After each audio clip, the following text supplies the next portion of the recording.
Well, greetings and salutations, everybody. Welcome to the best damn movie-related show on the internet, the John Campea Show, coming to you from right here on my YouTube channel. I'm, of course, your host, John Campea. It's an awesome honor and a privilege, yeah, even on days like today, to have you guys joining me as we, a bunch of friends standing around a virtual water cooler, talking about our favorite things in the world, movies and movie news and all that sorts of things. We got a bunch of things to talk about. Hollywood Reporter is saying Henry Cavill is out as Superman, but is he? We'll talk about that in just a minute. We get some clarification about where Annabelle's falling in, timeline, schmineline, kind of like continuity, schmontinuity. Halle Berry's doing a new movie and all that kind of good stuff. But before we get to any of that, let's lead off with this. A bunch of people have gotten really pissed off at the CEO of AT&T. Now, of course, AT&T now owns Warner. They own Warner Brothers and the newly named Warner Media. And of course, one of the companies that they own is HBO. Now, in a recent comment, the CEO of AT&T, the boss of HBO, basically made the comparison saying that, look, HBO is like Tiffany's, the highest of high class, and Netflix is Wallmart. So you got the head of HBO, because he's the head of the parent company, saying HBO is like Tiffany's and Netflix is like Walmart. And everybody is getting really upset at this guy online. Now look, let me say this right up front first. Was that a classy thing for him to say? No. Was it a smart thing for him to say? No. Was it something that was going to go over fine with people? Well, considering there's like, 12 million or however many million Netflix subscribers out there? No, it was never something that's going to go over well with people when he said that. But take the angry reaction out of it for a second. Was he right? Is he right when he says HBO is like Tiffany's and Netflix is more like Walmart? Well, he's not all that wrong. I mean, when you think about it here for a second, almost everything HBO puts out, and HBO puts out far less content than Netflix does, right? But on a much bigger ratio, the ratio of quality content that HBO puts out compared to their bad content is hugely in favor of their quality content. Like the ratio of quality to crap seems to be like 5-1 over there at HBO. They generally put more thought, effort, and consideration into the stuff that they produce, and therefore, when they put something new out, there's a very, very high chance it's going to be pretty damn good, right? So you compare this to something like Tiffany, sure, the higher quality store. Netflix, on the other hand, while they have some awesome stuff that I watch very regularly, they also load their service with a ton of cheap crap. Like a lot of their original movies, a lot of their shows, very quiet. We talk about the shows that are great, but they put out a lot of stuff that very quietly flies under the radar and dies, and then they make all these original movies, most of which are crap. So the question I have for everybody is, was it wise for this dude, the head of HBO, to say HBO's like Tiffany's, Netflix is like Walmart? No, not a classy thing to say, but honestly, he's not all that wrong. Like a Walmart that has some very cool deals in it and some cool stuff, but they also have aisles and aisles and aisles of cheap, terrible crap. And that pretty much is Netflix. It's front-loaded with some really great stuff, but beneath that is aisles and aisles and aisles and aisles of crappy programming. And it's true. So, look, my whole position on this, was it a smart thing for the guy to say no? Was it a classy thing for the guy to say no? But was he wrong? Honestly, no.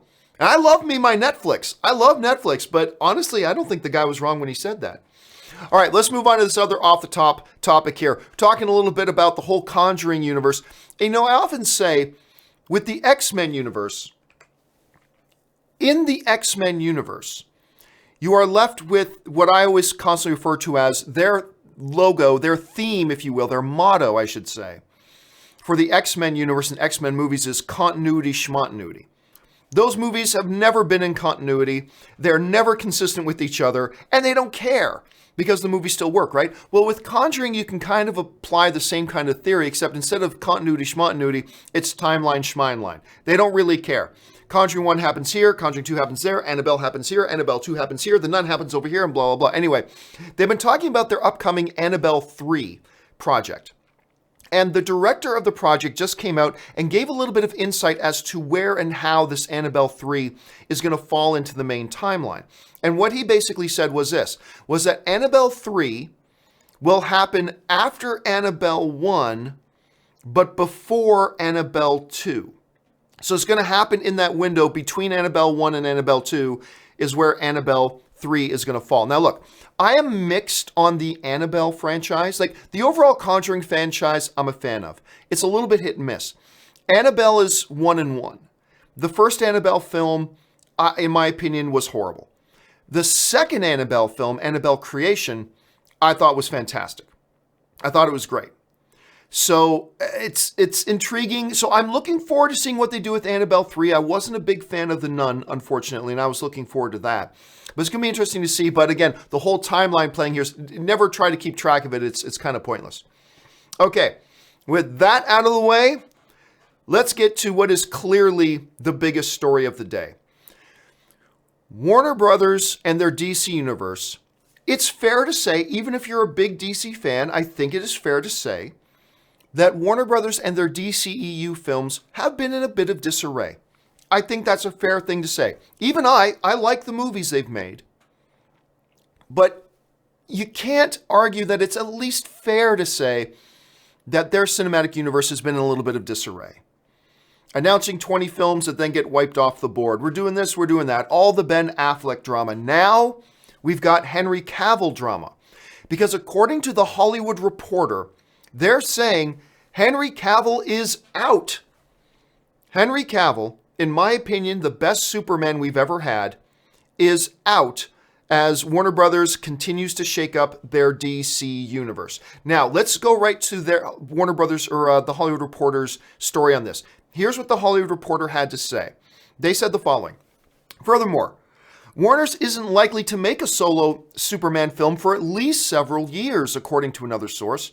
Superman is like James Bond, and after a certain run, you have to look at new actors, says the studio source, such as Cavill will join Ben Affleck, who isn't expected to reprise his role for director Matt Reeves' forthcoming Batman standalone film, as a hero on the way out. There's a recognition some parts of the previous movies didn't work, says the studio insider. Another source says Warner is trying to hit a reset button with the DC universe, steering its ship slowly into another direction. Now, that last part of the statement there is pretty consistent with the fact that recently Warner Brothers put a new guy in charge, Walter Hamada.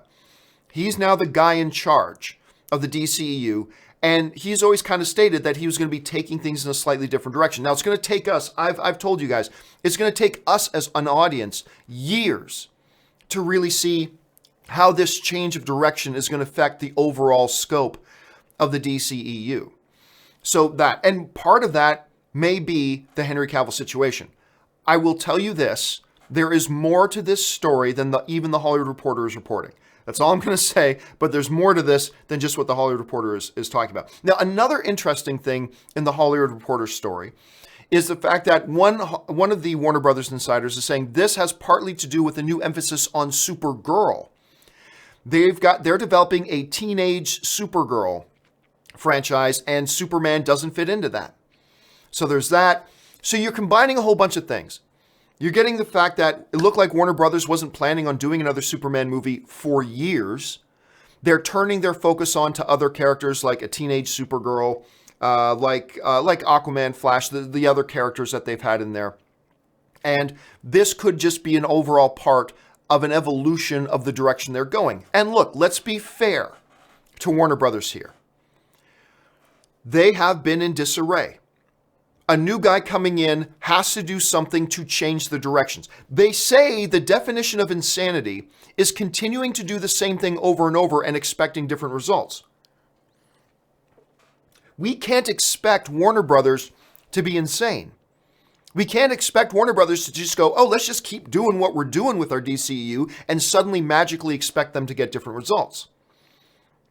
And I think a lot of us fans have to resist the urge to be insane. We can't just hope for Warner Brothers, just keep doing what you're doing, Warner Brothers, and suddenly, magically, everything will be fine. We can't expect Warner Brothers to be that. Also, to be fair, and I'm going to get to my other thoughts on this in a second, but to be fair, I have always been one to say that actors are replaceable. And everybody gets mad at me when I say that, but it's true. To quote Kurt Angle, it's damn true. We've seen it over and over and over again in the history of Hollywood. Actors are replaceable. Henry Cavill, I've made no qualms about this. Henry Cavill is my favorite Superman we've ever had. I think he's a magnificent Superman. When I think of Superman, I instantly think of Henry Cavill. I don't think of Brandon Routh, and I don't even think of Christopher Reeve. I know that's sacrilegious to say, but I think of Henry Cavill. He is a great Superman. Whether or not you like the movies they've put him in, that's a separate thing. But as a guy portraying Superman, I think he's done a marvelous job. And I've been wanting to see a Man of Steel 2. I've been wanting to see more of him and all that kind of stuff. But to be consistent, actors are replaceable. Just because Henry Cavill has been a great Superman, that doesn't mean there's not somebody else out there, that there's not another actor out there who couldn't possibly step in and do as good of a job, or heavens, maybe even a better job. Certainly no guarantee, and I'm not saying that's what's going to happen, but it's possible, right? It's possible. Let me throw out one other little bit here, because this is a little curve in this whole thing. Henry Cavill, one of his managers and one of his business partners is a woman by the name of Dani Garcia, who has worked with Henry Cavill, one of the architects of getting him the Witcher deal, because of course we all know Henry Cavill's going to be starring in the Witcher series. She has taken to Twitter this morning, and she has said the following. She said this on Twitter: "Be peaceful. The cape is still in his closet. Warner Brothers Pictures has been and continues to be our partners as they evolve the DC universe. Anticipate a Warner Brothers statement later today." Once again, Dani Garcia, one of Henry Cavill's managers, has said, "Be peaceful. The cape is still in his closet. Warner Brothers Pictures has been and continues to be our partners as they evolve the DC universe. Anticipate a Warner Brothers statement later today." So, what does that really mean? There's a couple of potential options and scenarios here. Option number one, and we've seen this many times, where a story breaks about something because the reporters found out about something before the talent did. It is very possible here that the Hollywood Reporter found out that Warner Brothers is ditching Cavill, and even Henry Cavill and Dani Garcia didn't even know about it yet. That's a possibility here. I'm not saying that's the likelihood, but that's a possibility. The other possibility here is that both statements are correct. That Warner Brothers, it is possible the report in the Hollywood Reporter is correct, that Warner Brothers is moving on from Henry Cavill as Superman. But when Dani says the cape's still in his closet, that might mean they still have one more thing they need to do, or whatever. So there are scenarios here in which the Hollywood Reporter story and Dani Garcia's statement are both true. That's possible as well. Option number three is that the Hollywood Reporter story is incorrect. They've got it wrong. Now, they said they talked to reps for Henry Cavill and to reps for Warner Brothers, and both refused comment. Normally, you just get a straight-up denial, but it doesn't always happen that way. There does exist a possibility here that by the end of the day, we're going to find out that the Hollywood Reporter was incorrect. That's possible.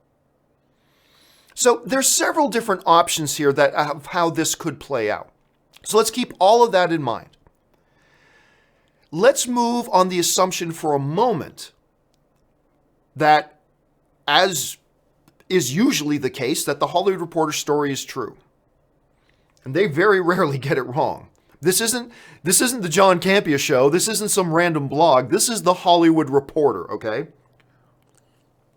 They're not perfect, but more times than not, they usually, or about 98%, get it right. Let's go on the assumption for a moment, for argument's sake, that the Hollywood Reporter story is true. What the hell? What the hell? Look, it is fair to say that the DCEU has been in disarray. It has not enjoyed the success that they were expecting. It has not enjoyed the success that maybe they were even deserving. We had Justice League come out, which is supposed to be your crown jewel, Your version of the Avengers, your film that should be competing with the Avengers, and it doesn't even crack $700 million. It makes like $650 million, your lowest grossing film out of all your cinematic universe, showing that your viewers have pretty much lost all interest, even though I like Justice League personally, but whatever. Yeah, I get it. There's disarray. You got to do something to change things up. I get it. But as far as I'm concerned, you got two options and one you should never consider. The two possible options you have are double down, believe you can do better, and keep moving in that direction, even though that's a little insane. But keep going in a direction, believing, no, we do have the right people in place. We do have the right idea. We stumbled out of the gate, but we believe we can still take this as it is and salvage it and turn it into what it has the potential of being. That's one option. Your second option is to go, you know what? We tried it. We did a few films. Justice League kind of fell flat for a lot of people. Time to reboot. We believe in the DC characters. We believe in the traditional time-tested DC stories and characters and heroes that we have in there. We stumbled out of the gate. That's fine. Let's cut it out then. Let's kill it off. And let's reboot this thing from start and give it a fresh chance. Those are two valid options.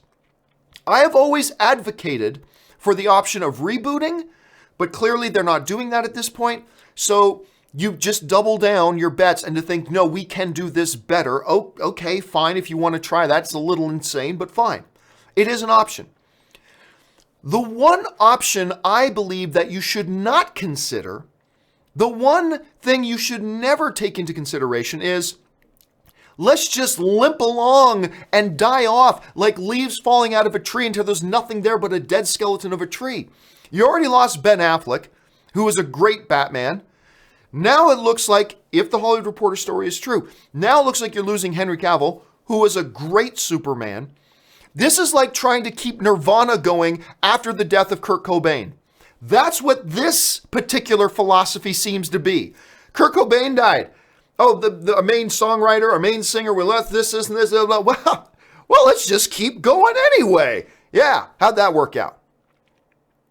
And that's what this is. Look, you had two other perfectly viable options. Double down on what you got.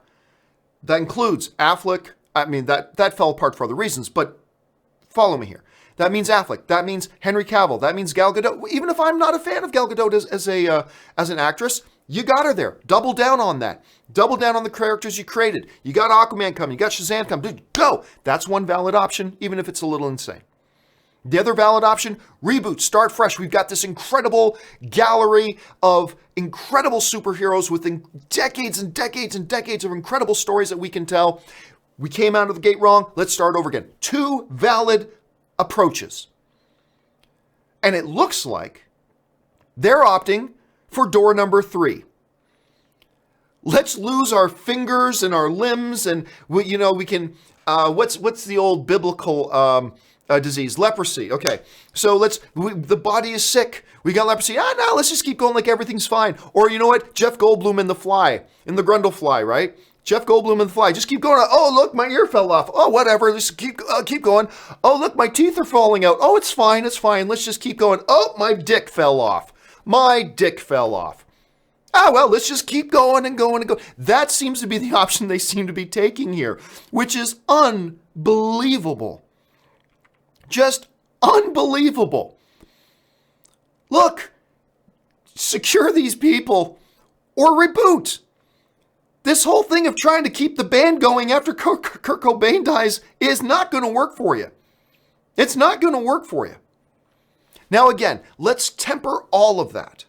Let's temper all of that with the fact that we do have this tweet from Danny Garcia.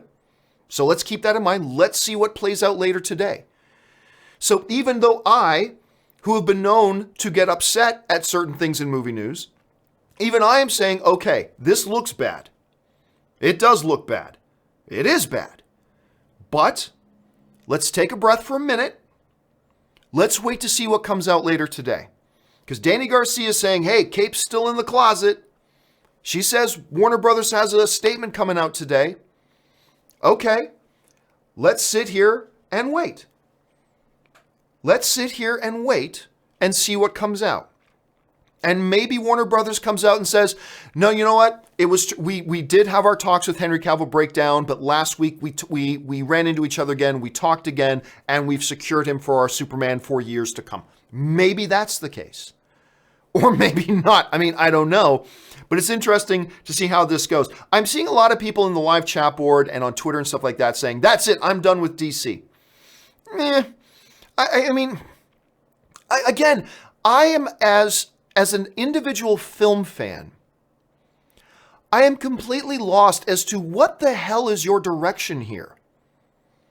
And to me, that's the concerning thing. As a fan, as somebody who's given, even though you yell at me because I do it, I've given positive reviews to every single one of the DC movies. I'm sorry, I recognize some of them are hot messes, but I've had a good time with all of them. Are they on the same levels as the MCU movies? No, clearly not, but I've enjoyed them. But even I, as a fan, and this is the frustrating part of a fan, who's somebody who's constantly trying to look for something to be enthusiastic about. As a fan, and all of us as fans, we've never been able to sit down and go, oh, we can clearly see what DC's vision is here. Whether you like or don't like the MCU and what Marvel and Kevin Feige are doing, that fan base has always been able to go, ever since Iron Man 1, have been able to go, the fans have safely been able to go, okay, we see where they're going with this. We see the game plan. We see the direction this movie franchise is going. We see what their philosophy is. We see what their core values are. We see what their identifying DNA is in their films and the types of movies they want to produce, and they are backing it all up by putting out quality after quality after quality after quality to the point that Avengers Infinity War comes out, joins the $2 billion club. As a fan base, we've always been able to say, we recognize what the DNA of this franchise is, what the direction they're going is, and what their overall plans are. We can see it, and we feel comfortable in that as a fan base. We feel confident in that as a fan base. Now, juxtapose that against what Warner Brothers has done with the DCU. We haven't got the slightest flying fuck what their idea is. Where the hell are they going? What are they doing? What's their plan? What's their long-term vision? How are they adapting to the diversity or to the diversity that they're facing? How do they adapt to the road bumps that they face? Because we've seen the MCU hit road bumps, but they have their overall plan, vision, and core values that always gets them through it. As fans of DC on the movie screen, we have no flippin' idea where they're going. We have no idea we have no core identity of what their movies are. We have no slightest idea about what the long-term vision of that is. See, when we look at the MCU films and we see that they have these core values, this driving vision, this overall direction, and a purely identifiable DNA to their films, we as audience members feel confident in them. It's a securing feeling because you know that they know what they're doing. They got a plan and they've thought it all out. As fans of DC, we do not have that confidence. We do not have that security because it feels like every flipping other month they're changing directions again. Oh, this is coming out in 3 months. No, it's not anymore. Oh, now this movie's coming. Wait a minute, now that movie's still coming, but now it's Flashpoint. Wait, now it's not Flashpoint, now it's just Flash. Oh, we have a director. No, wait, now we have another director. No, wait, now we have a third director. Oh, and we've gone through 4 sets of writers. Oh, and this movie, Cyborg, yeah, it's coming. No, Cyborg's not coming. Now we're doing this. No, what the hell are you doing? And that's the frustrating thing, first world problems, but that is the frustrating thing as a film fan, and particularly as a fan of DC, is that I have never been able to sit down and go, okay, I see what they're doing.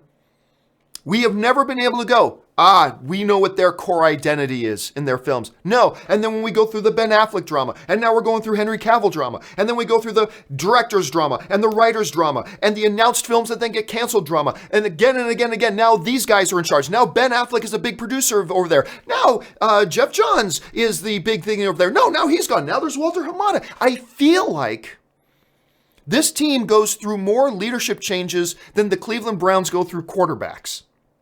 You know I had to throw a sports analogy in there, right? You knew it was coming. Anyway. DC needs to give its fan base a sense of identity in their movies, a sense of direction, a sense of core values, and a sense of what is the identifiable DNA to their films, because they hopscotch all over the frickin' place. And it's left us as fans never knowing what we're going to get out of any given movie that comes out from under the DC banner. Aquaman looks awesome. Shazam looks awesome. A lot of enthusiasm going in for Wonder Woman, but every single DC movie has looked awesome before it's come out. And this Henry Cavill thing, if it is as the Hollywood Reporter is saying it is, this Henry Cavill thing is yet another huge disruption, huge side story, huge distraction about what should be the focus of the DCEU. Or whatever the hell it is. They can't even call their cinematic universe something and keep it consistent. What is it now? Worlds of DC, DC's Pepperoni Pizza, DCEU, IMWQ's XYZ. Like, they can't even keep the name of their cinematic universe consistent. For heaven's sakes. And I only get this as a fan. I only get this upset because I am a fan. If I didn't give two squirts of piss about the DCU, I'd just go, well, there's another thing they've kind of screwed up. But we care. We care about the DCEU. People who enjoy comic book movies, we want two thriving cinematic universes. Not just one that's putting them out and then one, you never know what you're going to get. We want two thriving, successful, enjoyable, entertaining cinematic universes. And instead, look, where's the drama in Marvel? Where's the Marvel drama? The biggest drama they got is about a director, with James Gunn, with something that he did on Twitter 10 years ago. Their drama all seems to be away from the movie franchise. Other than that, you never hear about drama going on over there. There was drama, 5-6 years ago when Robert Downey Jr.'s contract was expiring? Okay, there was drama, but the contract was expiring. It's not like he wasn't happy and he was trying to get out. But with the DC universe, it's like drama after drama after drama after drama. No identity, no direction, new leadership, blah, blah, blah, blah, blah, blah. It's frustrating as a fan. It's frustrating as a fan. So, again, actors are replaceable. Even though Henry Cavill is my favorite Superman of all time, and I think the guy is awesome in the role, fine. You can get another actor to play Superman. Fine. You want to bring in new characters? You want to bring in a teenage Supergirl to upstage Superman? Fine. Maybe it'll work. Keep in mind, one of his management partners, Dana Garcia, has gotten on Twitter and said, hey, no, announcement coming later today, everybody. Now, maybe that'll clear everything up. So let's keep all of that in mind. But even if this Henry Cavill thing gets cleared up, and even if they bring some clarity to this whole situation, it does not change the fact, though, that we have been reminded yet again that this is a directionless, identity-less, vision-less movie franchise. And it stands in stark comparison, no pun intended. It stands in stark comparison when you look at the other big boy on the block, Marvel, and how they run their ship. And it's discouraging as a fan of these films. I've spent enough time on this, but I'm sure you guys have a lot that you guys are going to want to say and talk about as well. I mean, throw in your thoughts in the comment sections. Let's keep the discussion going. I'm sure more than a few of you have already sent in some live questions pertaining to this whole Superman situation. So let's see how it all transpires. Okay, with that out of the way for now, let's get to our main emailed in topics of the day. How do we pick our main topics of the day? Well, it's really simple. You guys select them by emailing me your topics and questions to john@thejohncampeashow.com. Put that word topic in the subject line. And as always, guys, keep your emails to 90 words or less, or else I can't even fit them on the damn screen. All right, with that out of the way, let's get to email number one. And the first email today comes to us from Vicky Madison, who writes, "Hi, John. I'm a Halle Berry fan, aren't we all? I love just about everything she does, even Catwoman. Good on ya. Don't hate me. I just saw news that Halle is going to direct and star in a new MMA-based action drama called Bruised.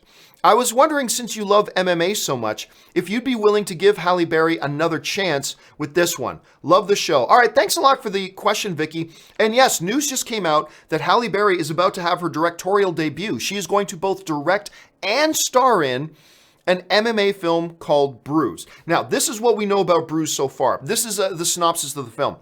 The plot follows Jackie Justice, a disgraced MMA fighter who has failed at the one thing she's ever been good at, fighting. When 6-year-old Manny, the son she walked out on years ago, returns to her doorstep, Jackie has to conquer her own demons, face one of the fiercest rising stars of the MMA world, and ultimately fight to become the mother this kid deserves. Just gonna say right now, that picture of Halle Berry, she looks like she could step into an MMA ring right now. Look at the shape this woman is in. Good grief, the tone in the arms and everything, good on her. Anyway, look, Vicky, you're saying, would I be willing to give Halle Berry another chance? I've never been off the Halle Berry train. Yes, Halle Berry did Catwoman. Yes, Catwoman is one of my top 3 all-time worst wide-release Hollywood motion pictures ever made. Yes, but I don't blame Halle Berry for that. Halle Berry is a powerhouse actress. She's amazing. I love Halle Berry. I love Halle Berry. And I gotta tell you, I love the sound of the description of this movie. This movie sounds great to me. Yes, it presses the right buttons for me because I am a big MMA fan, obviously. So that presses the right buttons for me. And I think the time is right for a good high-profile MMA movie. MMA is more popular now than it has ever been before. You know, it's unfortunate. There was that movie, Warrior, that came out with Joel Edgerton and Tom Hardy, which is magnificent. But I think there were still a lot of question marks and a lot of people still didn't know what to make of this sport of mixed martial arts. So it never got anywhere near the attention that it deserved, even though the movie was amazing. Maybe this one could pick up on that. I don't know. Look, I love that Halle Berry is going to have her directorial debut. This is the type of movie somebody should do their first directorial debut on. I love that she's going to be starring in the film. She looks like she's in great shape. She's the right age to do something like this that fits that particular storyline as well. So I'm all for it. I think this sounds great. Sign me up. All right, let's move on to the next email. And the next email today comes to us from Barry A, who writes, oh, I see what you did there, Barry A, Barry Allen, I get it.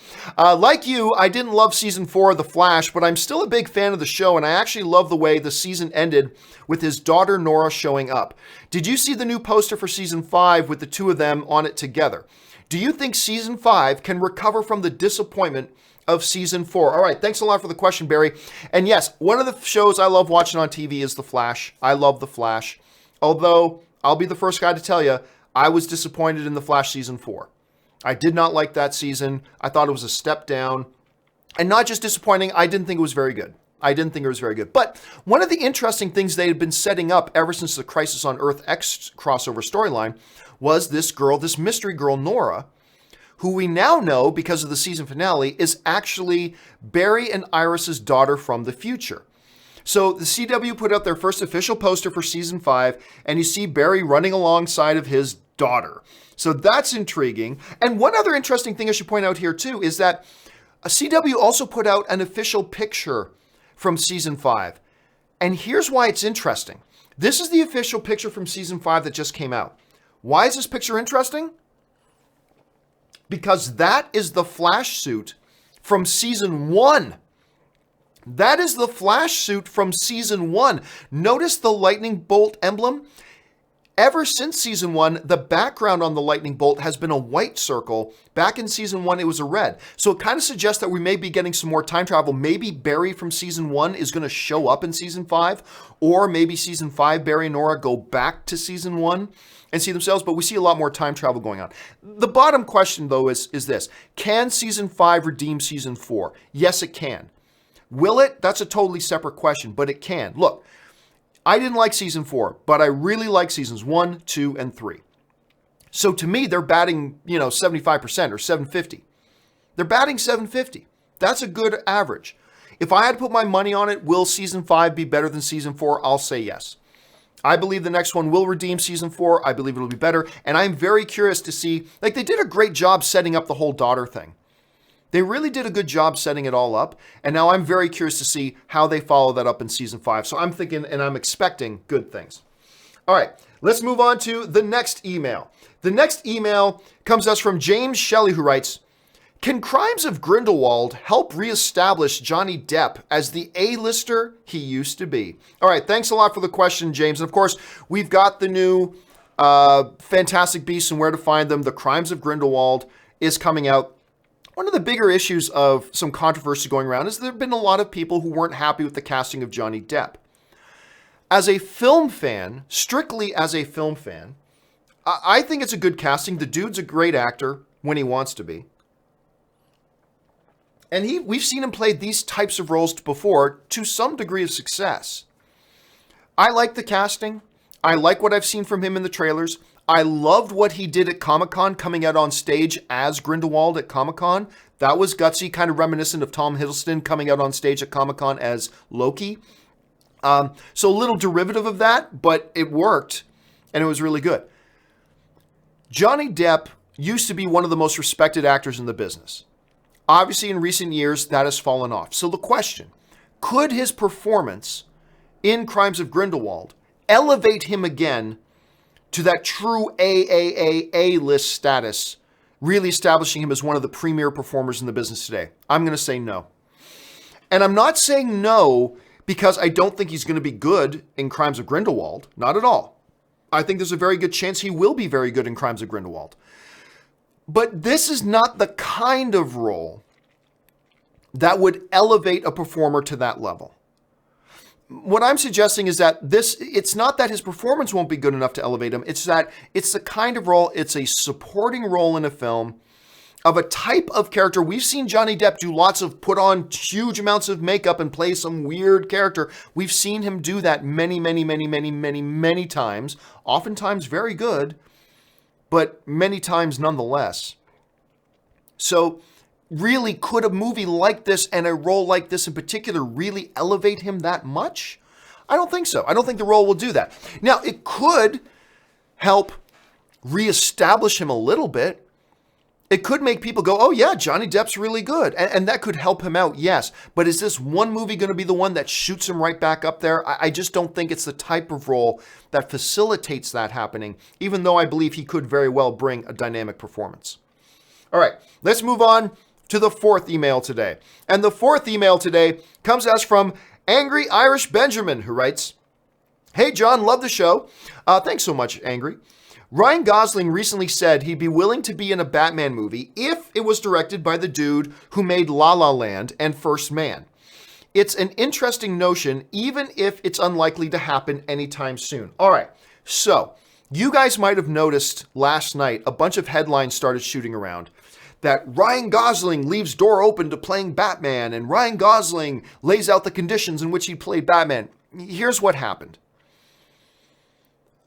Ryan Gosling and his co-star in First Man, Claire Foy, and their director, Damien Chazelle, who directed La La Land, and who also directed Whiplash, and is on a huge role right now in the business. They were sitting down and doing an interview promoting the upcoming movie First Man.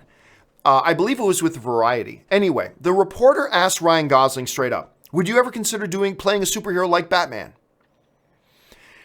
And if you watch the video, and you can find the video, it's online, Ryan Gosling looks very uncomfortable at the question because here's the thing, that is a potential question that could kill your career. Like, what do you do? If you're sitting there trying to talk about one movie and somebody asks you about Batman, and he's sit there's like, well, oh shit, like, how do I answer this? If I sound like, yeah, I really want to do a superhero movie, then that could paint him into a corner.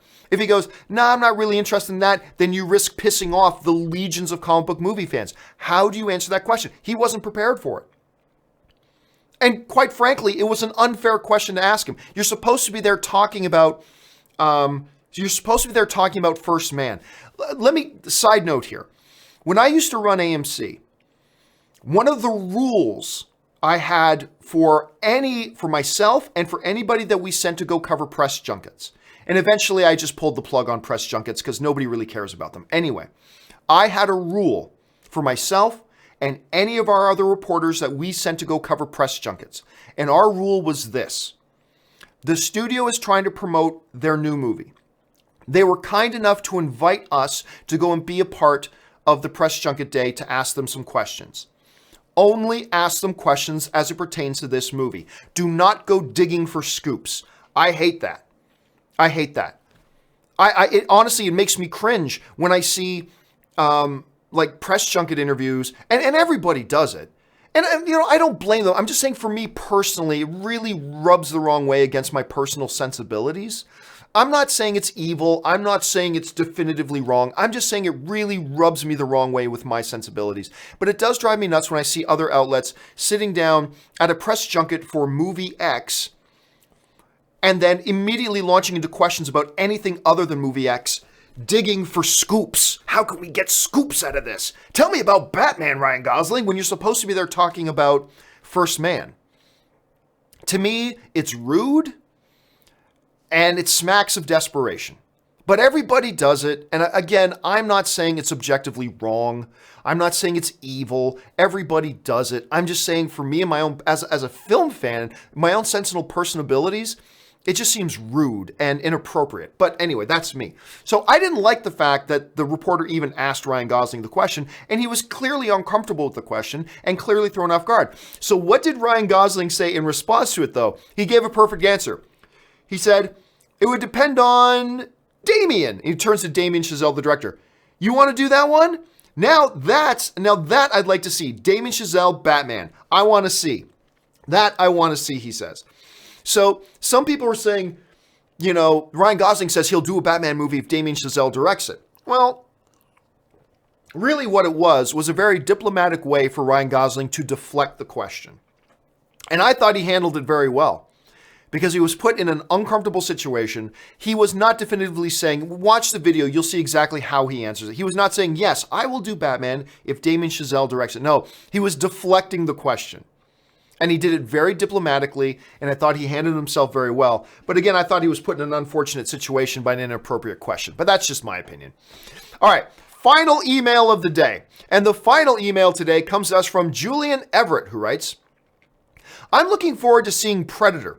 But I can't help but wonder if all the negative publicity the film is getting with Olivia Munn, the Olivia Munn situation, will hurt or even cripple the movie at the box office. It's a hot button topic right now, and I'm worried it would damage the film more now than, say, a year ago. What are your thoughts? All right, so just to be clear, there are a lot of people who've been asking me about the Olivia Munn situation with Predator. Just to be clear, I don't think anybody did anything wrong here, including Olivia Munn. Look, nothing happened to Olivia Munn. She just found out that she did a scene with an actor who at one point has a conviction on his record that lists him as a sexual predator. Or what's the word I'm looking for? Anyway, he's convicted of a sexual crime. He didn't rape anybody. He didn't do anything like that. But he was convicted of a crime, and they didn't let her know that the actor she was doing that with had been convicted of that. So when she found out, she was upset that she was at least not notified that the person she was acting with had that background, and she requested that the studio cut that scene, a scene she did with that character out of the movie. And they did. I don't think it's wrong that she did that. I honestly don't think anybody really did anything definitively wrong here, at least in this particular isolated situation, but it has caused a little bit of controversy and has stirred up some discussion. Absolutely. Do I think it's ultimately going to hurt the movie? Actually, no, I don't think so. I don't see a lot of people talking about it outside of our little circles here, like our online movie discussion circles. I don't see a lot of people talking about it. And look, let's be honest. The Predator movie was never going to be a $100 million movie opening weekend anyway. So I'm seeing a bunch of people criticizing Olivia Munn, saying she's damaged the film by doing all this. First of all, I don't think what she did or said was inappropriate at all. I think it's totally reasonable what she did and said. And also, I don't think anything that she's done or said is going to actually hurt the movie. I think the movie's going to open with what it was going to open with. I really do. And I don't think Olivia Munn has caused any damage. Clearly, she did not intend to cause any damage. I don't think she is causing any damage. And I think the way she conducted herself was perfectly reasonable, given the circumstances. So, yeah, I don't, look, the movie's going to open with what it was going to open at. That's the bottom line. If it opens at 20 million, I contend it was going to open at 20 million. Maybe it would have opened at 21 million. I don't know. If it opens at 40 million, then it was going to open at 40 million. So that's just kind of my feelings on that. All right. With all that out of the way, guys, we've got a little bit of time left, and a whole bunch of you guys have been sending in some thoughts and ideas in the live chat. So let's jump over to some live questions right now. And we're going to start off our live questions with John K., who writes, I'm all aboard the reboot train now. Didn't want one because I love Cavill's Superman. Make Wonder Woman 1984 the last DCU film. Edit Shazam and remove all the DCEU references. That's a little bit extreme. I get the sentiment though, John. I really do. I get the sentiment. Again, let's see what Warner Brothers says later today about the Henry Cavill situation. But my feeling is this. You don't need to change anything that's already coming out. You've made your movies. You made them as best as you can. Put them out there now and see if they work. So I don't think you need to panic at this point. Look, I've been saying forever, man. You know, I've been conducting the reboot train. I've been the biggest cheerleader for the DCU to reboot because I just believe they have their highest potential for success by rebooting. Rebooting can lead to big success. We've seen that happen in comic book movies over and over and over again. It's not guaranteed, doesn't always work, but there's great precedent for great success in rebooting, and I want DC to succeed, and I think their best opportunity for success is rebooting. So I've been conducting that train, man. I still don't think they're going to, though. I really don't. And look, for all we know, Walter Hamada has a great master plan that we just don't see it yet, and maybe we won't see it for like another year. But I'm trying to stay positive. You can tell I'm struggling to stay positive. I am trying to stay positive on this, John. But yeah, it does look more and more like they should have rebooted, but I don't think they are. Michael Ashton writes, if possible, I think Marvel should live stream the first trailer for Avengers 4, thereby also revealing the title to the world all at the same time. But it wouldn't be revealing it to the world all at the same time. Because you reveal it at 5 p.m. in one country, it's 3 a.m. in another country, and nobody's awake. There is simply no good way, and this is a struggle we often talk about as film fans. There's really no one definitive way to release this kind of stuff in a way that everybody gets it at the same time. It doesn't really happen that way. What they will do is they will put out an Instagram post or something like that with the name of the movie and the title in it and all that kind of stuff. And they'll just drop it on Instagram at like 5 in the morning somewhere, and then the news will spread like wildfire. Look, here's the reality, though. Once Marvel announces the name of Avengers 4, everybody on the planet is going to know it within 10 minutes anyway, right? Everybody's going to know it within 10 minutes anyway. So you do a live stream thing and try to say, this is so everybody finds out at the same time. Then people who live in the countries, that's going to be 4 in the morning, 1:30 in the morning, where they're going, hey, how come you're excluding us? Why are you doing this live stream when we can't watch it? You know what I mean? Best just to put up a social media post, and then I guarantee you within 10 minutes, everybody on the planet's going to know it anyway. But it is something that they struggle with a lot. Completely, Michael. All right. Ben Rayner writes, do you think audiences would accept a British Batman? I don't know why. I can't stop thinking if Daniel Craig would be an awesome Batman. Yeah.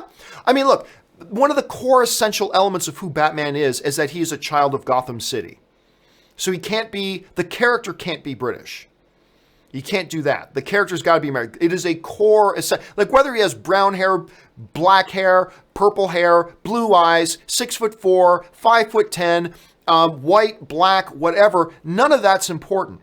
But Bruce Wayne being a child of Gotham is a core essential element to who that character is. So the character can't be British. Can you get a British actor playing it? Sure, Henry Cavill's British. He's playing Superman, even though Superman's Canadian, but anyway.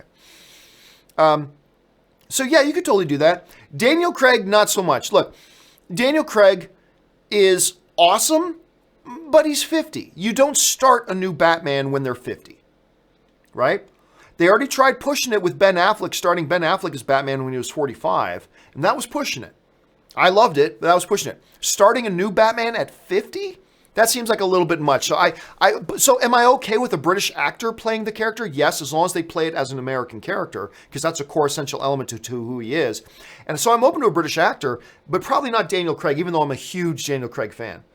Ryan Irwin Deal writes, with Cavill out and Affleck probably leaving, it's officially time to reboot. Just take a few years off and come up with a plan and start over in 2022. I've been saying that all along, man. I don't even think you have to wait that long.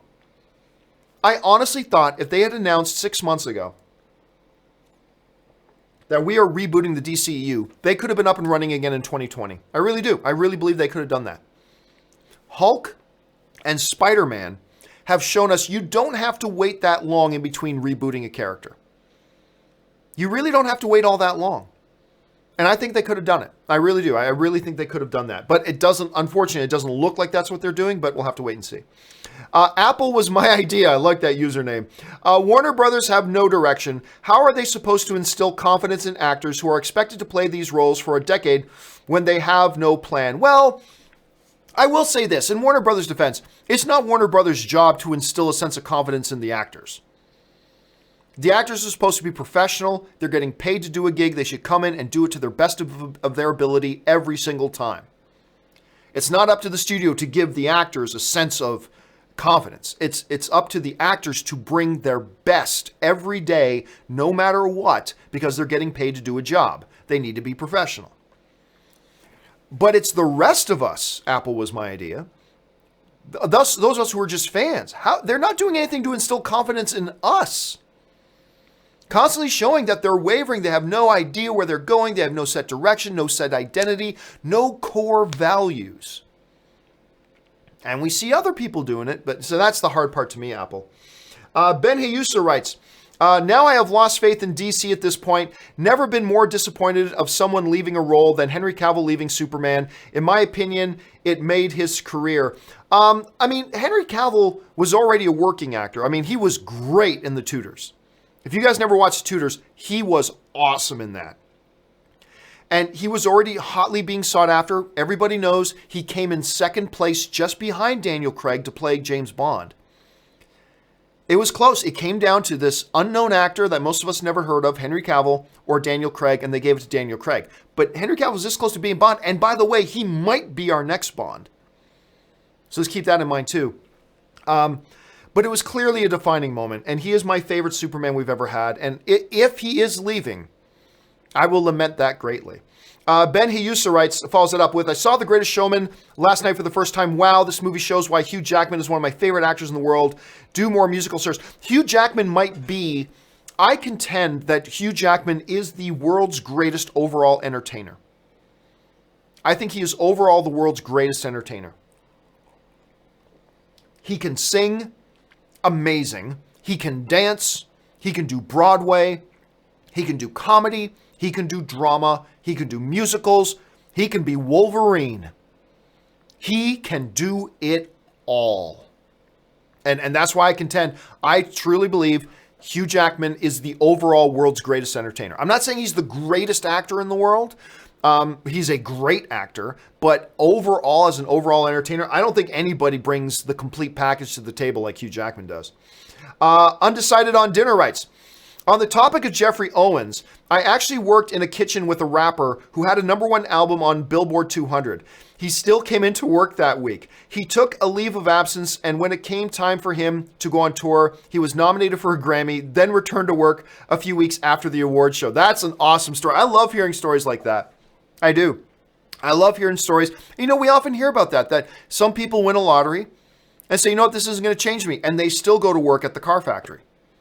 They won, I remember this one story in Canada. This woman won $2 or $3 million, kept her job, kept going to work, kept doing her thing, being a contributing member of society. She kept going. I respect that a lot. Of course, talking about Jeffrey Owens, who is the former Cosby Show actor who got job shamed the other week because he works at a Trader Joe's now. Huge things voted up. And I believe I read on Variety today that Jeffrey Owens just landed a role in one of the, what's the name of the show? Not CIS shows. Maybe it was one of the CIS shows or NCIS, one of those shows. I think he just landed a role in one of those shows, which good for him. I love guys like that. I love guys like that with that work ethic. James Welsh writes, thoughts on McGregor getting sued by Michael Cisa? Yeah, so Ewan McGregor, the jerk face that he is, I keep saying Ewan McGregor. Conor McGregor, the UFC fighter. Sorry, Ewan, you are not a jerk face.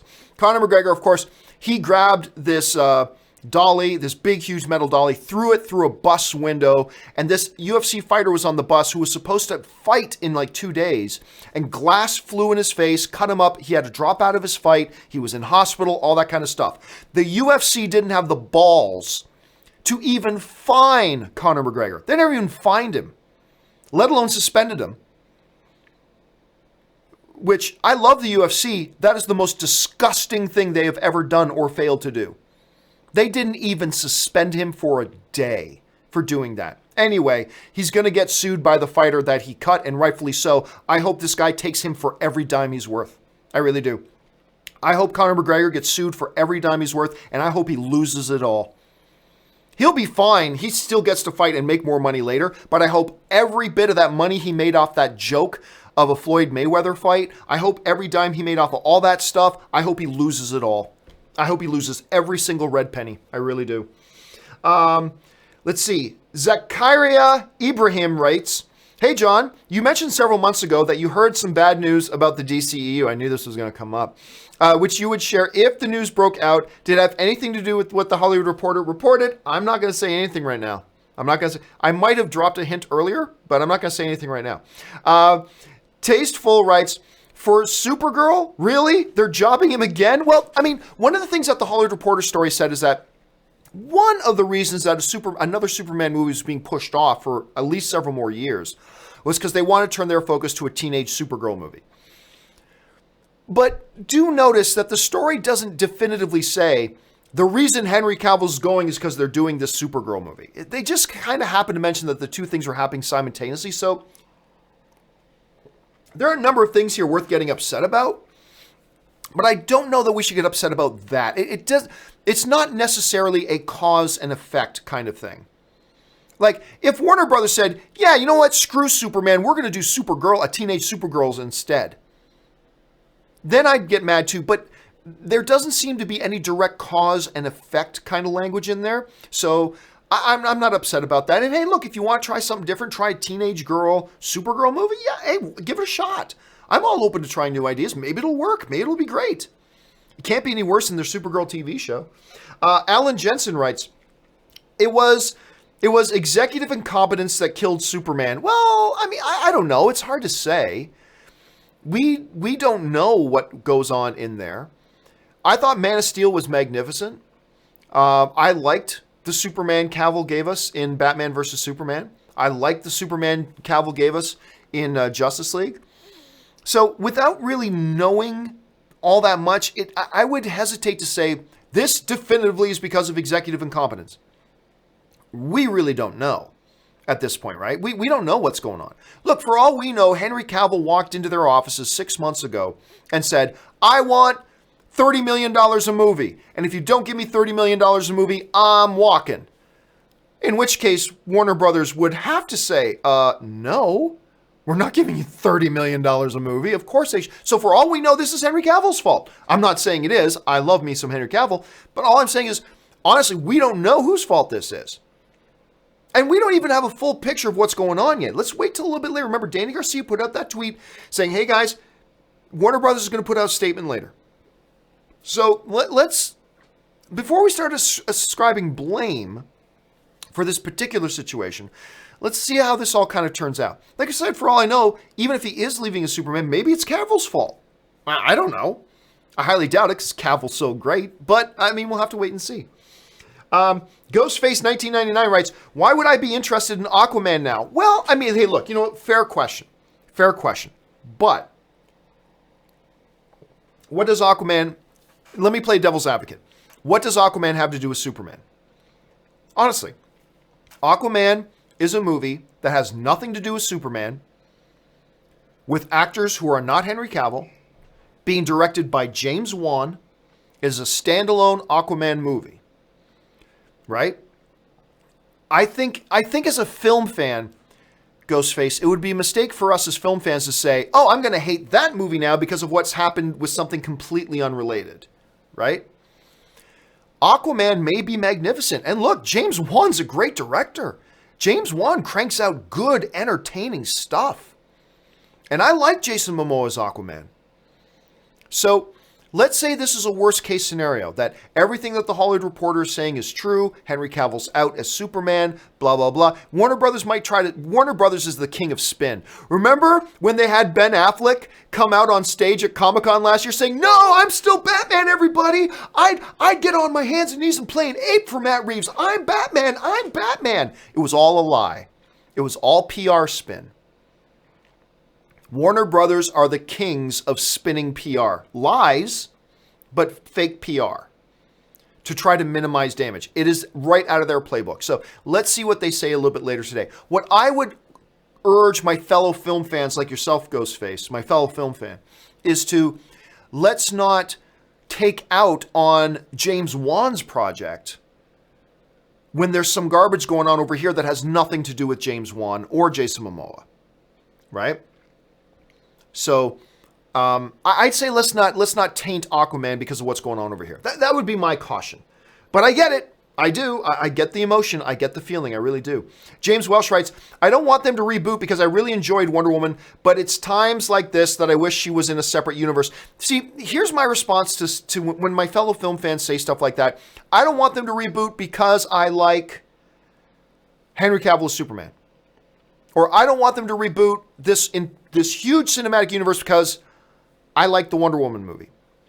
To me, the analogy I always use of that is this. You have a car. It's a broken down piece of junk. The tires always deflate. Half the time the engine doesn't start. Your headlights barely ever work. You never know if you're going to get to work on time because of your car. It's fallen apart. But saying, I don't want to buy a new car though because I love this steering wheel. I love this steering wheel, therefore I don't want to get a new car. It's like being willing to put up with everything else failing on the car, and you're willing to let the car as a whole fail just because you like the steering wheel. And that's always kind of been in the discussions I've had with friends of mine who are like, I don't want them to reboot because I think Ray Fisher can be a great cyborg. Well, so you're willing to let the whole car fall apart just so you can keep that great front left tire? Or just so you can keep that steering wheel? Or just because you love the rear view mirror? You know, so that's what I often kind of say to my friends. But I get where you're coming from because I thought Wonder Woman was great. What Patty Jenkins did with Wonder Woman is amazing. I'm very much looking forward to Wonder Woman 1984.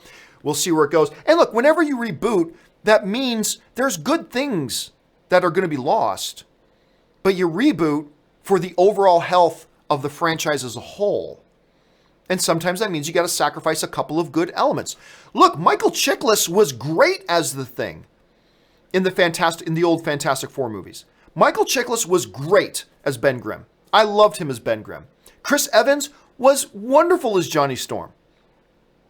Those were good things about those movies, but those movies were awful as a whole, and it needed to be rebooted, even though it meant we had to accept losing a couple of positive things like Michael Chiklis as a Thing and Chris Evans as Johnny Storm. So that's kind of the way I kind of approach it. But different people look at it differently, and that's totally cool. Tiny Little Critics writes, hi, John. My sister and me reviewed Next Gen, a Netflix movie. We loved it. Did you? Next Gen. You know what? I remember watching... Let me just make sure I'm thinking about the right movie here. Yeah, Next Gen, the animated film with the robot. I have not watched it because honestly, the trailer didn't work for me. The trailer to me looked like a poor man's Big Hero 6. But that doesn't mean it is bad. So the trailer did not interest me in the movie, so I haven't watched it. But I am curious about it. So thank you for letting me know about that. I'd be curious to know if you liked it or not. Drop in a comment in just the regular chat or something. Let people know if you liked the movie or not. But I haven't seen it yet myself. Just because the trailers didn't interest me. But I'll keep my eyes open for it. Thanks for that, Tiny Little Critics. Eric Chow writes, did you know Henry Cavill was out months ago? I'll say this. I have said many, many times that when announcements like this or reports like this come out, The reality is they normally actually happened months earlier. For instance, when they announced that Ben Affleck was the new Batman years ago, he had actually signed on to be the new Batman 5 months before they ever made the announcement. That's all I'm going to say. History Soup writes, if you can't win with Batman and Superman, you be effed. I mean, yeah, you've got the two granddaddies of all superheroes of all time, Batman and Superman, the two greatest superheroes ever. And you got Justice League. That just goes to its history Super Bowl, why I've always felt they just need to reboot this thing. Anyway, Sean McKnight writes, thoughts on the Ciri Bame controversy. As a fan of The Witcher, my only concern is how will this affect the story? Okay, if I'm thinking of the right story, there's a character in The Witcher, speaking of Henry Cavill is going to be playing the lead in The Witcher, that in the games, I believe, has been a white character, and somebody got a hold of a casting call that kind of shows that the studio is looking to cast a minority actress to play it. Like just anybody but a white actress. I have no opinion about that whatsoever because I don't know how the rest of the show is shaping up. For all I know, if you look at the game The Witcher, there is ethnically diverse people all throughout the Witcher games, right? For all I know, The Witcher's already cast a bunch of key roles, and maybe they're all already white, and maybe the producers are going, oh, look, this show is just too white right now. We've got to throw in some other characters and diversify it a little bit. Some other types of performers to diversify, because diversity is good. Diversity can bring strength to your thing. Diversity makes it feel more real and more grounded. If that's the case, then it's totally understandable. Or if that's not the case, maybe it's not understandable. The point is that since I don't know the overall context of what's going on at The Witcher and how they're putting that together, it's hard to form an opinion on one particular move and one particular casting when we don't know what the bigger picture is, right? So at this point, I have no opinion of it other than that's interesting. So let's wait and see how it all kind of pans out. Good for bringing that up, though. Andrew Anderson writes, had a great time last night. Got to watch Michael Keaton Batman film on the big screen. On the big screen, that's awesome. On the big screen for the first time. It definitely is a classic film and one of my favorite Batman films. Thanks for the great work. You want to get nuts? Let's get nuts. That scene always struck me as really weird but awesome. Because, Bruce Wayne going, you want to get nuts? Let's get nuts. That's not a Bruce Wayne thing to say, right? That's not a Bruce Wayne thing to do. So that one scene in that movie has always struck me as very odd, yet very awesome in its oddness, right? You ever dance with the devil in the pale moonlight? It's a great scene. It's a great moment, and I love that thing. But I think it's awesome when people not only get to watch great classic movies for the first time, it's especially awesome when people get to watch great classic movies for the first time on the big screen. That's great. So that's awesome, man. I envy you, Andrew. That's great. Mike Zambrano writes, Iron Fist Season 2 is just as bad as Season 1, if not worse. You know what? I'm now 6 episodes into Iron Fist Season 2. The first episode, I had some enthusiasm because I thought the first episode was good. Not great, but I thought the first episode was good. Certainly a big step up from Iron Fist Season 1. Certainly, just the first episode of Season 2 was a vast improvement over Iron Fist Season 1. I've got to say, it hasn't been great since. It has not been. There are so many, giant logic leaps and things that they do that make no sense and terrible dialogue. And I don't know. Look, I'll say this, though. Even though I'm not particularly loving Iron Fist Season 2 so far. I'm not particularly loving it so far. I will still say, though, it's still an improvement over Season 1.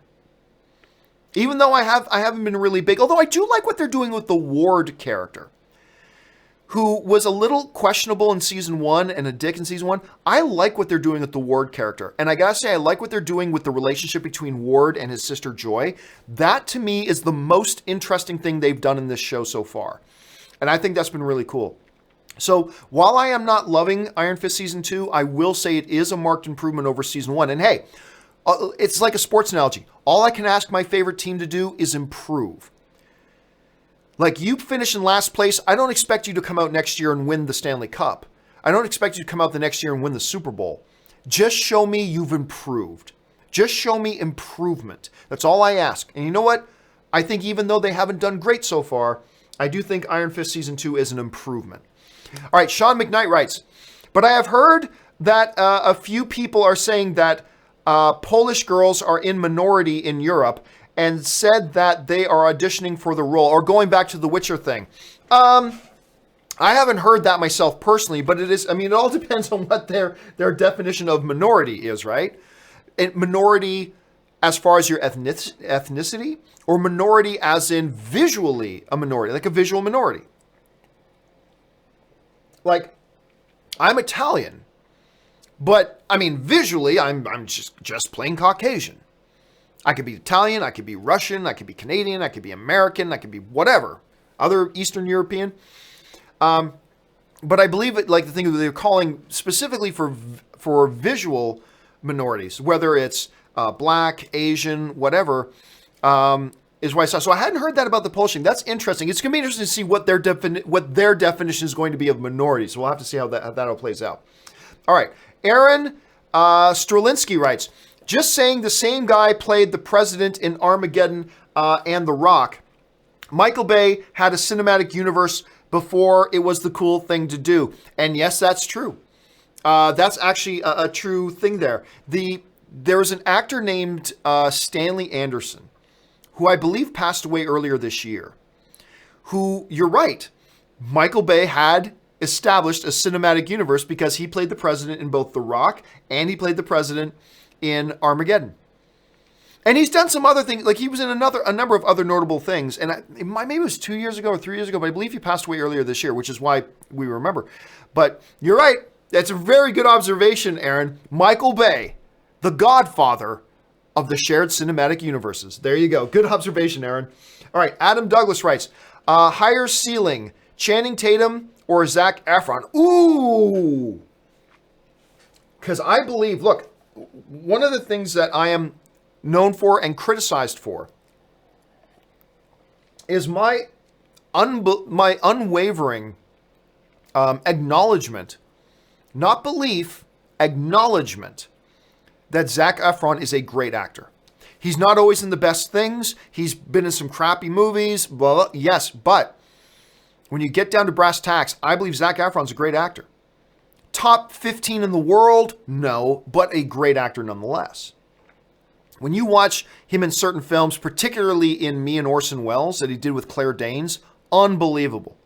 He's been in a few other indie films that really show off his true acting range. He's great, and he's great in The Greatest Showman. He's fantastic in that. Channing Tatum, though, I mean, he really showed that he found his stride in comedy and then started to develop more and more his other dimensions of his acting chops, which are great as well. I like them now. I used to say Channing Tatum is the worst actor in Hollywood getting work today. I used to say that back in the movie blog days. I did. I used to say it all the time. And I think I was right at the time. He was the worst actor getting jobs. But he worked and he worked and he worked and he trained and he trained and he trained and he got better and better and better and better to the point now that I get excited about seeing Channing Tatum in a film. That's what hard work can do. I've gone from a guy who said he's the worst actor in Hollywood getting work to I get excited when he's in a movie now. And that is a testament to how hard this guy has worked and how dedicated he has been to it. I like both these guys. I'm going to say the ceiling is higher for Zac Efron. I just kind of feel like he's got a little bit more upside and a little bit more range, but I'll say the ceiling is higher for Zac Efron. Doesn't mean he's going to have the bigger career when it's all said and done, but I think the potential is higher for Zac Efron. The Last Shady Walking Marvel writes, Lion King's opening scene still gives me chill. I don't know the lyrics. It's awesome. Black screen, broken by light as the sun starts to come over the horizon and dawn starts to spread across the land. Oh my God, it gives you chills. There's a reason why The Lion King to this day is my all-time favorite animated film, has been for decades, will probably always be my all-time favorite animated film, and that opening is no small reason. Brad Timms writes, other than American Werewolf in London, would you recommend any other werewolf movies? There are some okay werewolf movies out there, but honestly, none of them really jump out to me as being really exceptional. To me, American Werewolf in London is, I mean, even if you go all the way back to the classic Wolfman movies, right? To me, the only great werewolf-themed movie is also my favorite horror film of all time. It's American Werewolf in London. I've personally never watched another werewolf-based movie that made me go, oh, that was great. Underworld had the potential to do it, but it never did it for me. There are other ones, Anthony Hopkins, Benicio del Toro, they've all done stuff like that, but I've never had another werewolf-themed movie that made me go, that's a great movie, other than American Werewolf in London. Other people may have, which is great, but yeah, just for me, that's the one truly great one. Izzy Alonso writes, Warner Brothers ruined by a bunch of fools. I love Man of Steel and Cavill. Well, you know me. I think Man of Steel is the single most underrated superhero movie of all time. Close second would probably be the original Thor, directed by the great Kenneth Branagh. But I love Man of Steel. I take heat all the time for my love of Man of Steel. But you know what? Every time people watch it again and again, everybody's realizing, oh yeah, this movie's really good. Man of Steel's awesome. And I love it, and I love Henry Cavill as Steel. But again, even if he's not Man of Steel anymore, even if he's not Super anymore, we don't know that it's Warner Brothers' fault. We're assuming, but we don't know that it's Warner Brothers' fault, if this is the case. So we'll have to just kind of wait and see. Let's see. Sekudush Meh writes, Henry's got his eye on the James Bond role. Oh, yeah, look, I believe I would take the over on 50% that Henry Cavill will be our next James Bond. I don't think it's a lock. I don't think it's a guarantee. I'm not willing to put money on that. But I do believe it's over 50% that Henry Cavill will be our next James Bond. I really think so. And who knows? Maybe that has something to do, with The Witcher, and then maybe lining himself up as the next James Bond after Daniel Craig does this next one. Maybe that has something to do with what's going on and being whispered about his future as Superman. Who knows? Izzy Alonso writes, obvious Ben is out. Smack my head. Just reboot the damn thing. Hey, man, you and me both, man. You're preaching to the choir, Izzy. You and I are on the same side of that fence. I've been screaming that for months. Time to reboot. After Justice League disappointed, it was time to reboot. Justice League showed that the audience had lost faith in the DCU. They did not come out to support it, even though it was supposed to be your crown jewel. I have been screaming that they need to reboot. I don't think they're going to. And rebooting is not the only way they can succeed. I just thought it was their best chance for success. They could still succeed moving forward without rebooting. There's still a chance they can succeed without rebooting. I just wanted them to reboot because I thought it represented their best chance of success. Anyway, Peter Botel writes, the DCU is dead, bury it, reboot it already. I'll say this. As frustrated as I am as a fan, as disappointed as I am as a fan, let's not lose sight of this. Aquaman had a damn awesome trailer with a damn awesome lead dude and a damn awesome director. Aquaman looks great. Shazam is looking really solid. And as long as Patty Jenkins is directing Wonder Woman 1984, I would say we can probably expect that to be pretty damn good too. Let us not say that the DCU is dead. Let's not go there yet.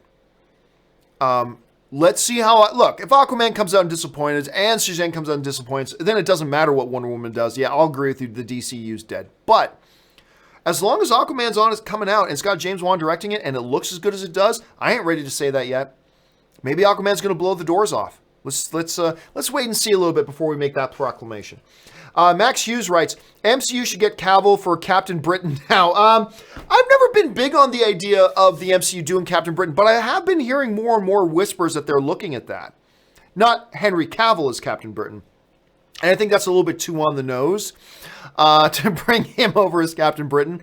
It would be neat to see him in an MCU film, though. I'll say that. It would be, because it would be neat to see him and Lawrence, because remember, Lawrence Fishburne was his Perry White, and Lawrence Fishburne moved over to the MCU. Let's see if Clark Kent follows Perry White over to the MCU and joins the MCU as well. Izzy Alonso writes, thoughts on White Boy Rick? I did not go to see it, but I think it looks really damn good. And by the way, you can find some documentary stuff on the true story of White Boy Rick on YouTube. Look it up. It's pretty fascinating stuff. And it will increase your excitement level and enthusiasm level about watching this movie. So check that out. So I think it looks very appealing. I'm looking forward to watching it.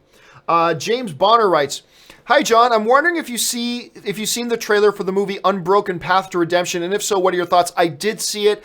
Not a fan of it. It looks a little bit cheesy. And again, I have never been a fan of faith-based films. I've never liked them. They're just too I don't like preachy either way. I don't like, Ricky Gervais.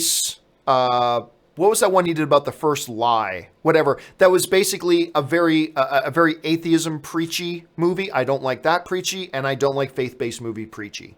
I just don't like preachy movies. So, and honestly, I thought it looked like a very paint by numbers. We've seen this type of thing before, kind of trailer. So, didn't do anything for me. That's not to say that the movie's not going to be great. Maybe it will be, but it's definitely not a movie that's for me. And the trailer didn't do much for me. So, yeah, there's that. The Chef Cook writes, John, will you make my strength? You will make my strength your own and see my life through your own eyes. As your life will be seen through mine, the son becomes the father and the father becomes the son. I cannot. Every once in a while, people like to throw quotes at me, and I don't know that one. I don't know that quote. You stumped me on that one. That one you got me on, Chef Cook. Do me a favor, jump into the comment section and just throw in what that's to, because now I'm going to be curious because I don't know that one. Damian Hernandez writes, do you think It's an Always Sunny in Philadelphia movie would work? I personally don't think so, but I would be curious to see it. Nah, wouldn't work. That's not to say it couldn't be good. I've not seen that much of It's Sunny in Philadelphia, to be honest. I've seen a couple of episodes at most. It's okay. I don't love it, but it's okay. But it could be a good movie, but would it do well at the box office? Nah, it would flop at the box office, no doubt. Edgar Magana writes, have you seen Manganiello's Death Saves? Oh, cool, close. Oh, yeah. I was actually at, for those of you who don't know, Joe Manganiello is a massive Dungeons & Dragons player. He actually plays with a couple of friends of mine, or a couple guys I know. He plays Dungeons & Dragons. He's a massive Dungeons & Dragons dude. Ann and I have a dungeon. Ann plays in 2 Dungeons & Dragons games. She plays in a Thursday night Dungeons & Dragons game at Hasbro. And then Ann, my wife, is also our dungeon master for our Sunday night game that we play here at my place. That a bunch of our friends and I and us, we play every Sunday. Sunday night is our Dungeons & Dragons night. And Joe's a massive Dungeons & Dragons player. And he put out a clothing line called Death Saves. And I was at Comic-Con this year, and I stopped in at a shop that they had kind of taken over, and they had all of his Death Saves clothes on display, and some of them are really, really good. Some of them are really good. Edgar Magana writes, have you seen... Oh, that was Edgar. Kevin Brown writes, DC needs to just reboot. This is getting ridiculous. We got no Superman. Ben Affleck is Batman. All the movies aside from Wonder Woman bombed. We got 2 Jokers. It's confusing, a mess. Just start over from scratch. Well, no. Back up, Kevin. Technically speaking, none of the DCU movies have bombed. They've all made money. Not a single, and as disappointing as the results were for Justice League, you cannot call it a bomb. Not at all. It didn't flop. It broke even at least. And all the other ones actually made money. So you cannot call them flops or bombs or anything like that. That doesn't mean you necessarily liked those movies, right? But they did not bomb. Are they getting the results that the MCU gets? No. Are they getting the results they should get? No. Are they, especially Justice League, living up to the potential of the name? No. But are they bombs? Are they flops? No. If a movie makes money, you cannot call it a flop. So I'll say that. I cannot counter any of your other criticisms, though, because look, and I'm all for them doing this Joker movie with Joaquin Phoenix, doing a standalone Elseworlds Joker movie. I'm all for it. I think it opens a world of creativity when filmmakers can come in and tell some stories that aren't connected continuity-wise to your overall cinematic universe and just take off the handcuffs. Be totally creative. Tell any story you want to tell, because we got these Elseworld movies we're doing. I'm fascinated by that, and I think this Joker movie could be really good with Joaquin Phoenix. I'm guessing it is going to be really good. But yeah, man, it just seems like we're always getting drama coming out of the DCU. And I agree. Start over, man. But I've been preaching that message. I've been preaching that sermon for ages. Edgar Mangana writes, what cut do the theaters keep at box office? What I was told when I was working at AMC was roughly 1/3. So very little of what the movie. So when you buy a ticket for $10, roughly $3.50 actually goes to the movie theater. The rest goes back to the studio. So it's roughly that. Some people will say it's a little bit more. Some people say a little bit less. All I can tell you is that when I was at AMC and I asked one of the executives once, they said, roughly 1/3. That the studios roughly keep 1/3. Kevin Brown writes, have you seen Jack Ryan? Not yet. I'm excited about it, though. Oh my God, I'm very surprised at how good it was. 8 out of 10 for a first season of such an iffy property. That's good. I love it. You know, first of all, John Krasinski, I've always been a big fan ever since The Office. Him and Emily Blunt are now the power couple in Hollywood. I've been looking forward to this. I thought the trailer looked great. And I'm constantly now, every day, Kevin, from people like you, now writing and telling me that it's really good. I'm super excited about it. I can't start watching it until Anne gets back from her business trip. Once, because I told her I would watch it with her. So I'm hoping this coming weekend, after Anne gets home, I'm going to be able to start watching it, because I am excited for it. All right. And then we got the big jump. Okay, here we go. Okay, here we go. Just a couple more, guys, because we're almost at an hour and a half, but it's a big topic day today, so we've gone a little bit long. Edgar Magana writes, can the new Hellboy do better than Del Toro's movies? Oh, absolutely. Absolutely they can do better. Like, will they be better movies? I don't know. Let's see. But remember, the Hellboy movies never did all that much at the box office, right? So the first Hellboy movie didn't even crack $100 million worldwide. Let's remember this, the first Hellboy movie only made $99 million worldwide. It made $23 million on its opening weekend, made $59 million domestically. Worldwide total was $99 million. Never even made $100 million. Hellboy 2 did better, but not by a whole hell of a lot. Hellboy 2 only made $160 million worldwide. Only made $160 million worldwide. I don't think either of the two films made money. I think they both lost money for the studios. So can the new Hellboy do better? They damn well better do better. They better make more money than because if you do this new movie and it also only makes like $100 million, that ain't good. That's not good at all. So absolutely they can do better, and they better do better. Ryan Alman writes, John, what movie should I watch first if I'm new to Middle Earth? The Hobbit or The Lord of the Rings? Definitely The Lord of the Rings. Not just because they're better movies, but a lot of things are done in The Hobbit. Even though timeline-wise, The Hobbit happens before Lord of the Rings. But even though that's the case, The Hobbit was made in such a way that are meant to have their impact because you've seen Lord of the Rings. I think some of the things in The Hobbit won't make a lot of sense, or you'll miss a number of things in The Hobbit if you had not seen Lord of the Rings first. So I would say definitely watch Lord of the Rings first. That's my suggestion. All right, just a couple more, guys, and we're going to have to call it a day. Alex Good writes, thoughts on Article 13 from the European Union copyright directive are trying to push. Curious what you as a creator have to say about it. I haven't read about it, so I cannot say. But now, I'll be honest with you, Alex, I hadn't even heard about it. But now that you've put it on my radar, I'm very damn curious to know what that's about. Let me just type into my browser Article 13, just so it's there for when the show's done, because I want to look up this I want to look up to see what it's all about. So I'll check that out. But thank you for putting that on my radar, Alex. All right, last question of the day comes as, I'll do 2 more. Kick It to the Kings Productions writes, if Venom fails at the box office and Spider-Man 2 makes $900 million, that gives Marvel more leeway negotiating a new deal. No, it doesn't. Also, the new Eminem track is horrible. I didn't think the new Eminem track's horrible. Let's go back to your thing. No, it does not. If the new Spider-Man makes $900 million plus, that's just going to make Sony's mouth water even more, going, yep, we're taking back Spider-Man. Thank you, Marvel, for helping us get Spider-Man on a much better, healthier public image and public perception and all this success. It just makes it even more enticing for Sony to take it back. That's all it does.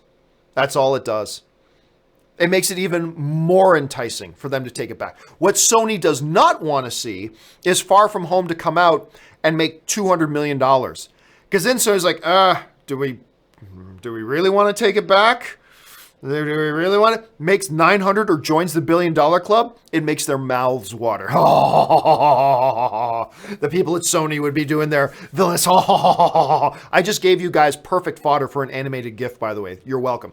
Sony's going to be like, yes, Spider-Man making so much money. Let's take it back now and take advantage of that. Yeah, I think totally the opposite Kick It to the King production. But we'll have to wait and see. We'll have to wait and see. Hopefully, the Venom movie does well. And Sony goes, hey, we can have a cinematic universe without Spider-Man. Let's leave Spider-Man in the MCU, and we can collect checks from both sides. Hopefully that's what works, but we'll have to wait and see. Final question of the day comes to us from Paul H., who writes, any chance you'll be at LA Comic-Con for at least a meet and greet? It'll be my first Comic-Con, and meeting you would definitely be the highlight. I don't know. It's possible. It's possible to be down there. I mean, all I have to do is jump in an Uber to be there because it's not far from my place. I'll let you guys know for sure if I'm going to do that or not. So I'll make sure you guys are aware of that. All right. All the other question, guys, from Kick It to the King Productions all the way down. Do not worry. I'm going to take these questions that you guys sent in, and I will answer them on an upcoming companion video. I've got about 3 or 4 companion videos that I need to put out between now and Sunday. So you will see your questions answered on an upcoming companion video. Keep your eyes open for that. All right, guys, that will do it for me for today's episode of the John Campea Show. Thank you so much for being here. And guys, it truly is an honor and a privilege that you guys would spend some of your day here with me and the other film fans as we talk about our favorite things in the world, movies and movie news and all that kind of good stuff. Don't forget, guys, I'll be back again later this afternoon around 3 p.m. this afternoon for Open Mic, an entire hour of just taking open live questions. Make sure you guys come back and join us for that. And of course, I'll be back again tomorrow for the John Campea Show. Hey guys, since you're here, click on that subscribe button, become a subscriber to my YouTube channel. Make sure you follow the show every single day. And guys, make sure you follow me on Twitter, simply at John Campea. You can see my Twitter handle right there. I put up a lot of stuff there. Follow me there. That'll do it for me, guys. Thanks a lot for joining me. My name's John Campea, and until the next video, bye-bye.